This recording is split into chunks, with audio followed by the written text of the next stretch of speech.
Welcome to the Reclaim Your Health podcast. This is the show where we have discussions about thriving in life, even with a chronic illness. So, over half of the United States population has at least one chronic illness, whether that is a physical or a mental condition. I personally relate to this because I have had several chronic illnesses myself, and I even grew up with a parent, my mom having one as well. So, the thing is, I realized that this is the story of a lot of us where we have either had a chronic illness ourselves or have been in close proximity to somebody else that has had one. And we've seen how it impacts our lives or their lives in a very real way. So I wanted to normalize talking about health and well-being while considering that most of us have an illness that we're trying to navigate life with. So, this episode is exciting because this is part of our Living With series. And as you can tell by the title, this episode is all about living with ADHD. And today's episode is extra special because our guest is none other than my sister, India.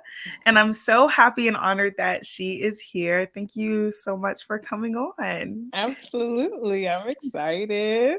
I'm excited you're here. So, you guys will get to hear us talk about ADHD, how it affects her, and we'll just have this conversation. Okay, so let's start with what ADHD is. It is an abbreviation. Do you want to share what the abbreviation stands for? Yes, I can. Okay, So ADHD is attention attention. deficit hyperactive disorder or attention deficit disorder. Most take the H out of it now for hyperactive because me myself, I am a low energy type of person, and not everyone displays hyperactive uh, in the same manner. That is so interesting because, like, I feel like a lot of people, at least my initial thoughts when I think of ADD or ADHD, you typically think of like the hyperactive kid. So, knowing you personally, it was a shock to me when you told me you have ADHD because my association with it is the more hyper person. When you were told you have ADHD, was it shocking to you? It was and it wasn't at the same time. You know, when everything adds up, 1 + 1 = 2. It made sense with a lot of things that I've experienced through life when it comes to getting things done, especially once I got out of the military, when I no longer had structure. It all added up. It all made sense to me. Yeah, yeah. So, yes. Oh, also, by the way, India is a veteran. She served in the Navy, so of course, thank you for your service, girl. Um, and so it sounds like though you didn't know about this until your adult years. You didn't grow up knowing that this was a thing for you. Is that right? Yes, exactly. And it wasn't a thing until my separation out of the military, when I got to dive deeper into the physical changes that occurred after getting out, when I was applying for disability and having all sorts of tests done to find what I could get disabilities for. Yeah. And that's something that came up, and that was, hey, maybe you should, look into this. Yeah. And So that's how it came about. wow. Wow, that's pretty interesting too. So I could imagine, like you were saying, like the math started mathing basically Exactly. Yes. when you look back on your career in the Navy and then probably even to your childhood, how you could see like, oh, yeah, I could see how I actually do have this. But in a Yes. way, did it kind of give you some peace of mind having a diagnosis, or it didn't really change anything for you? How was that?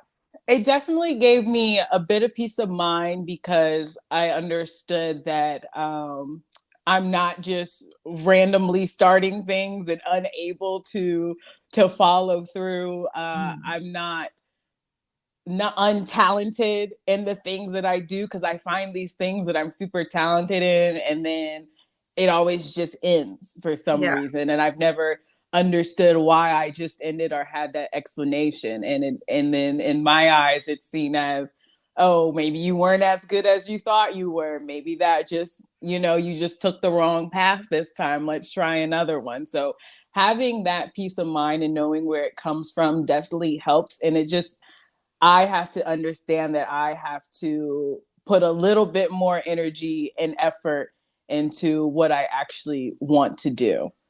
That, yeah, I can see how that kind of having a diagnosis can almost like validate your life experiences. Like you were Mm-hmm. saying, it's easy to maybe label yourself as not skilled or not talented when really there's just a disconnect that you haven't connected yet. But once you make Exactly. that connection of what is actually going on, it has nothing to do with your skills. It has nothing to do with your capabilities. It just Mm-hmm. has something more so to do with how you're able to use your skills, how you're able to be your full self. So I can see how that's like, almost like a relief to have it, even though you didn't know you needed that relief. Yeah. Exactly. Exactly. Mhm. So speaking of like it making you question um, things about yourself, skills, mentality, capabilities, can you talk a little bit about how ADHD affects you on a daily basis or how it has affected you so far?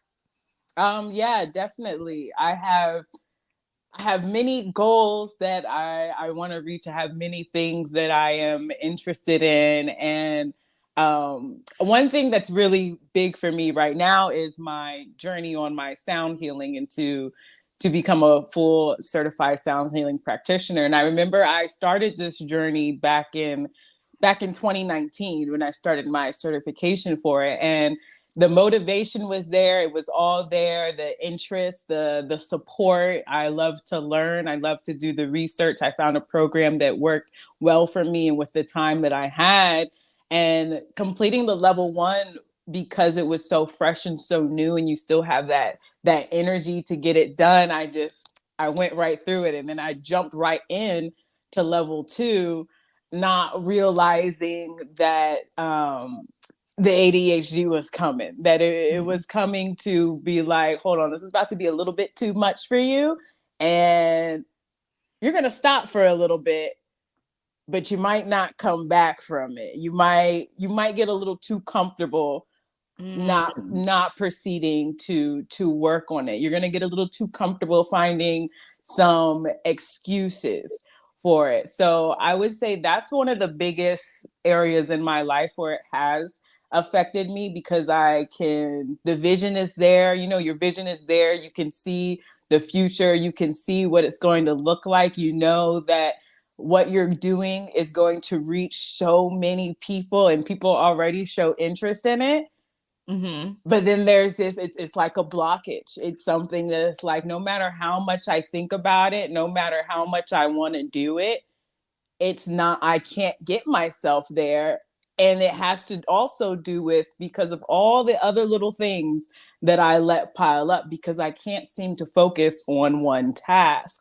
I'm Mhm. thinking, oh, I want to do my sound healing, and then all of a sudden I want to create art today, and there's other art projects I want to get done. And then including my sound, I'm like, well, I want to tie this into my sound healing and bring this into it. And then so I start researching and getting on that. But then I've pushed my sound healing qualifications a little bit further to the side now. And this has been Mhm. since 2019, and we're now in 2024, Yeah. and I'm still trying to get my level 2 certification. So I have to, there are days where I remind myself, everyone works at different speeds. There's different levels. I'm about to be 29, and I think that with society pushing us to be successful right away before we hit our 30s, I beat myself up when it comes to that. But with the diagnosis of ADHD, I've kind of understood that I can give myself grace and give myself a little bit of a break. But now that I know, I have to learn how to work with it.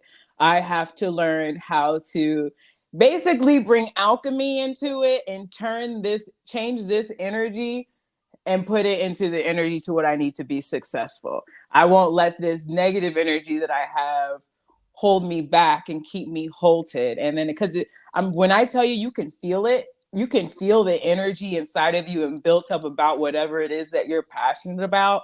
But when you have something in here when it's just not letting you, it's not letting you break through that barrier, you have to know what to put that energy into, what it's going to let you transmute it into. So right now, that is because I haven't even found the whole solution yet. And I know this is what this is about, but this is me being transparent that I'm still working through it. I'm still learning every day what the solution is going to be for me. And one solution I found, just simply when I'm working at home on my computer and studying my course to know all that I can about my sound healing, standing up at my island kitchen, working in front of my computer, so far has worked for me. So finding little things like that every day, maybe if I have to put myself on a timer to get studying done, I will do that, because this isn't something that I would feel comfortable letting fall through the cracks when you've been blessed with a gift that you can give to others. And then even on top of that, the sound healing also helps me focus, helps me with my ADHD. So I have to tell myself also, if I'm going to provide this service for others, I myself have to be balanced and have to work through it. So maybe before I study, I do a small session on myself just for focus and just to set intent. And then that's where I can go from there. That is such a beautiful development, girl. Okay. And I know it was not easy for you to come to all these realizations. I mean, you just gave us a time frame from finding out in 2019 and then, all the way here now to 2024. And you just said, you're still learning what worked for you. You're still experimenting. You're still figuring it all out. But Mm-hmm. you kind of learned to give yourself grace, but you've also learned to hold yourself accountable. I know there are so many of us that we kind of use our illnesses to be an excuse and Yes. as to why we can't do X, Y, and Z. And that is not to diminish the barriers and the limits that you are faced with your condition, because those are very real things. Like, personally speaking, I know anxiety can be crippling. So I'm not diminishing the real life experiences we have. But it can become so easy to take those and almost like catastrophize our life, where we're like, I can't do this. There'll be one thing that we realize we can't do, and then all of a sudden you can't do it any day ever. You can't do it becomes I can't. So it seems like you've learned the balance between giving yourself grace, acknowledging where you are, and also challenging yourself and holding yourself accountable to get to where you say you want to go. You depicted the vision that you have for your life so beautifully. And then you also kind of checked yourself, and it was like, I can have something so clear and then I don't follow through. So it's not enough to just realize what you can't do. That's part of the journey, but it is more after that. It's, maybe it's not traditional where you can just start something and finish it all in whatever amount of time, but you have to take the initiative and figure out how you can get to that vision that you see.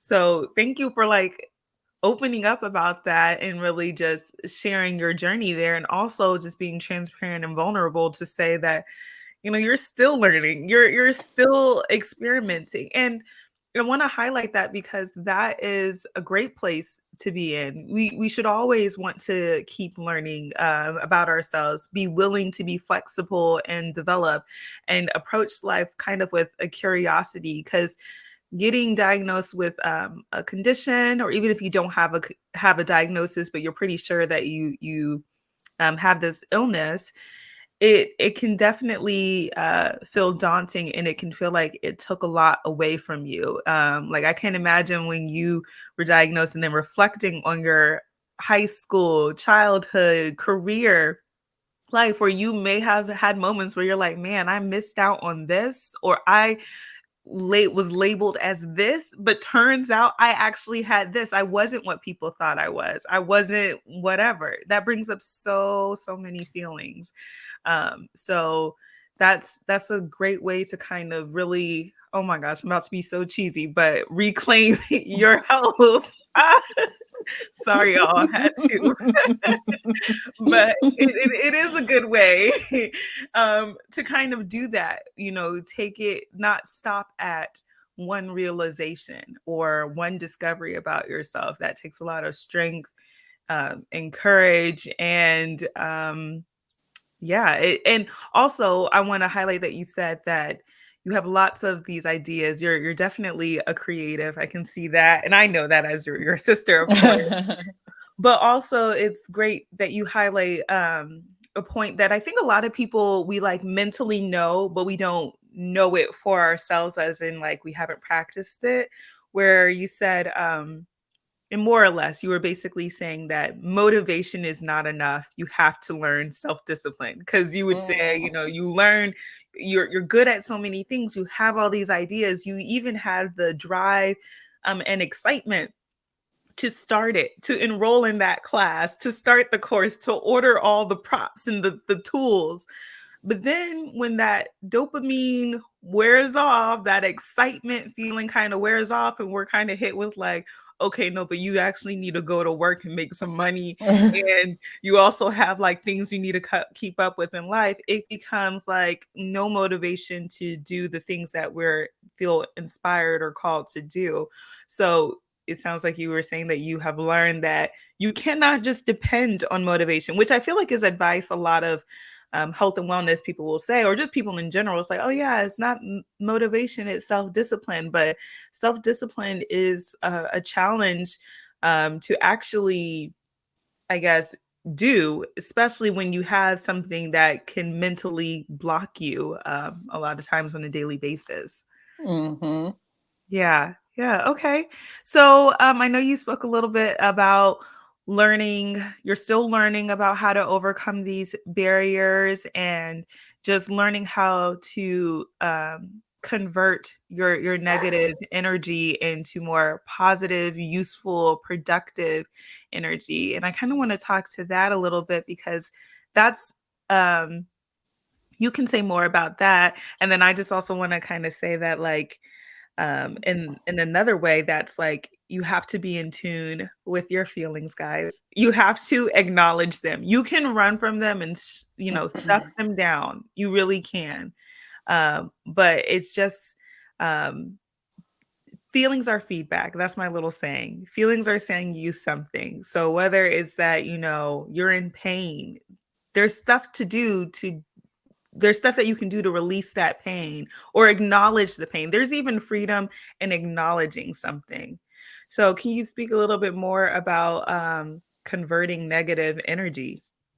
Yes, absolutely. So when it comes to emotions, I think just recently I have been more connected with my emotions, since a lot has come out since separating from the military. I would say it brings a lot out of you. You realize a lot of things, and I've had to come to terms with a lot of emotions that I would not allow myself to feel before, or would just hide in general, or feel it briefly and tuck it away. And with that, with more of it becoming open and prevalent with just certain situations I've had to deal with, even with just in the past few months, I've had to learn to work through them and not letting them completely stop me from what I have planned and from what I have been doing. And there have been times where I have let it stop me, or I've postponed things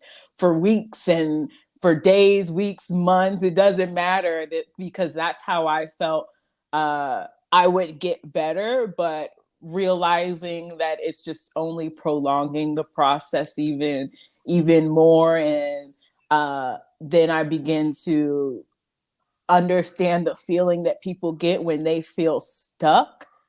or when they know that that point is coming. And that, I think, knowing that that point of being stuck was coming, kind of in a way, it gave me a little jolt, like, or because it kind of made me a little scared in a sense, is because I've had a very adventurous, colorful life this whole time. And it's like the fear of being stuck is very scary. I saw a lot of gray coming. I just saw a lot of vibrancy just fading out. And I don't want that. But I also don't want to force my life to be vibrant and exciting. And if it really isn't, I don't want it to be forced. I don't want that look of being fake. I have a fear of also being a fraud. So that also applies to that comes in with my anxiety. When the ADHD and the things pile up, that brings in my anxiety, and that brings in the pressure that I put onto myself about learning a lot more. So with that fear and that pressure on me, I have learned to convert it when I have that burst of energy, even though I know it might be brief. I come in, I sit down with my singing bowls. I sit down with them, whether I play them or not. I might just hold one. I might just sit with it. I might just open my book and read a little bit. I even go back to some videos I've had of sessions with friends on my phone a couple of years ago, and seeing what it can do and what it can provide. And so right now, that is how I am bringing my energy back to me and transmuting the negativity into what it can be, in a Oh, sense. that's so good. You said so much good stuff right there. And I think a good practical, I guess, point that people could kind of take away from this is that, you were able to keep going forward, even when it's difficult, even when you have these hard moments, because you keep in mind the vision, the life you're trying to create. And you also take the time to be present and feel and just acknowledge. And then thirdly, you remind yourself of what's behind you. Because, like, if you don't choose to grow, um, you don't really, you could stay stagnant, but also you really don't really actually stay stagnant. You move kind of back towards where you were before, where it was comfortable. But if you can remember what that felt like and what you didn't like behind it at that time, it'll be a little bit more motivation and kind of jolt you towards where you want to go.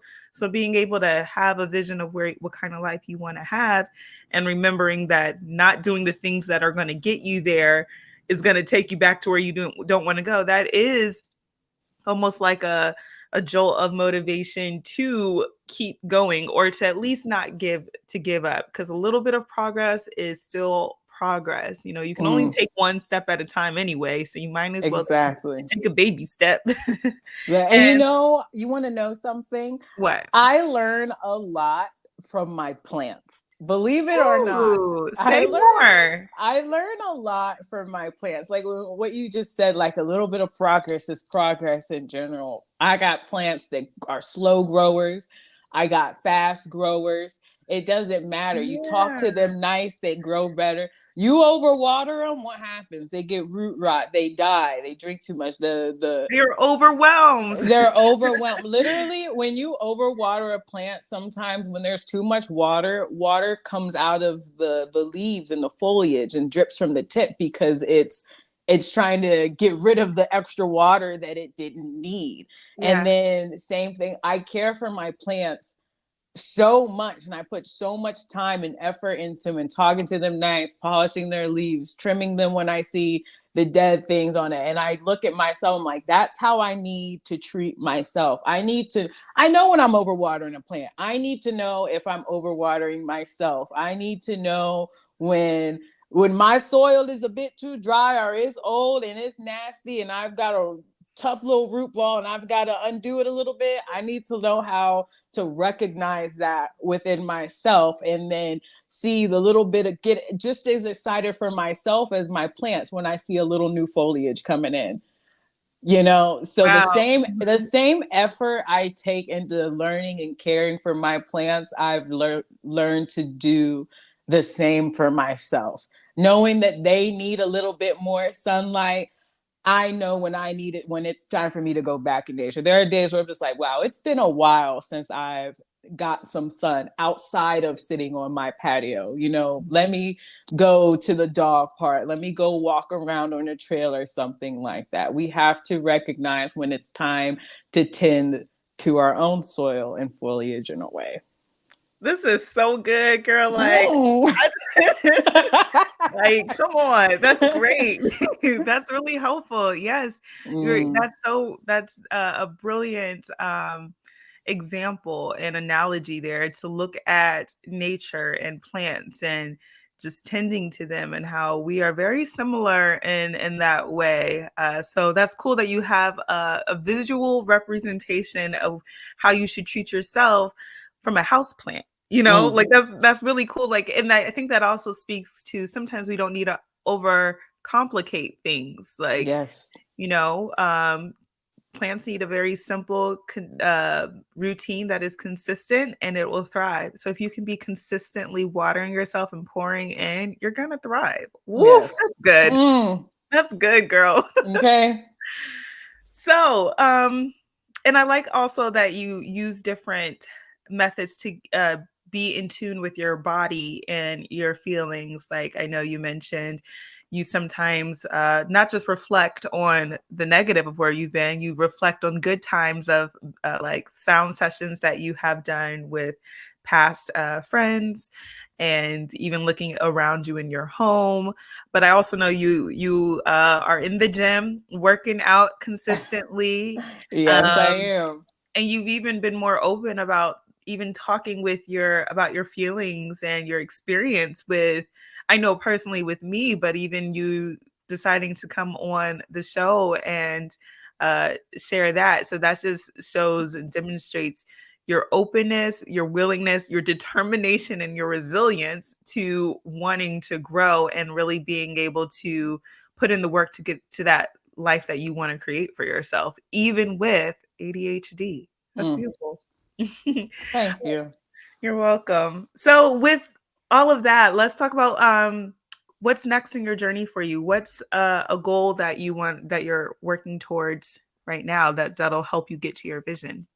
Right now, my main goal is not letting the small inconveniences of life, no matter how big they may seem, because there's different levels, and some things that I've been dealing with these past few months, and Yeah. letting those things throw me off or completely stopping the plan Yeah. because I don't want to work around it or I just want to sulk in my feelings. Like, yes, that's okay. We can do that, Yeah. but we have to keep pushing because we have goals and we have plans, but let's not overdo it at the same time. Like, let's feel and who knows, whatever I'm working through with the task that I'm trying to get completed, I don't know how that's going to affect me positively in the long run. So why Hmm. not keep going? Yeah. Why not keep pushing? So what's gonna keep me going is just it's the excitement to see the outcome. Oh yeah. Because and then what also helps is just the circle I have around me, the friend, maybe they're not within the same city, but they're all close by in heart. The circle I have around me that just constantly motivates me and tell that I constantly hear how I'm just uh a motivator for other people. And sometimes I'm like, me? Like how? Like Hmm. I don't understand. So many people tell me, you know, I wish you could see how other people see you. And I'm just like, I don't know what you're saying. I don't know what you mean. I don't understand it. I'm just being myself. Yeah. I'm just being open but with being myself, that's how I'm helping people. And that's how I can also help myself by understanding myself and learning myself. And then I'll be able to get to where I want to go. Yeah. And knowing that and seeing that there are people in this world that will value you for who you are authentically, it Mm-hmm. almost heals a part of you. Yes. It Yes. heals the inner child in you. It heals the wounded adult version of you, because let's be honest, it's not always just the inner child that's been hurt. Okay. Mm, Our mm. adult versions have been hurt from different things. So I love that that's something that you're learning how to reframe your experiences and not be like an extremist as it's either all or nothing, Exactly. because there Exactly. is beauty in the in between of all or nothing. So it's great that those are some lessons that you're working towards and developing in. Okay, I have one last question here for you before you wrap up. What is one thing that living with ADHD has taught you? It's taught me patience with myself. I've naturally, you've known, I've always been a patient person. People always like, you're so patient, you're so cool, calm, and collective. And Yeah. I think that's probably also why it's hard to see, like, she has ADHD? No way. Where's the H in there? You know? Right. we don't see it. I get told a lot. I'm not enthusiastic enough, you know? Yeah. Yeah. Uh, but I've had a natural patience for anything and anyone else, but except myself. Hmm. And I've always been, you know, my worst critic, and not unknowingly at times. And now it all adds up and it all makes sense. So having patience with myself, I believe that's what's going to get me the farthest. Oh, that's great. I'll share an affirmation that I heard, and it seems like it applies to you because, like how you said, people will tell you how much you help them and inspire and motivate them. I'm definitely one of those people that you positively affect on a regular. But the affirmation is that you deserve the love you give. Mm. So I hope you can take that with you and know that and remember that. Thank you so much for coming on. I know this was helpful to so many because it was helpful to me. And I know it's just a powerful um, experience that you've shared with us. So thank you so much, Dia. Absolutely. Thank you for having me. I wish we could talk longer. I'll be I back. know, I know. All right. Bye. Bye.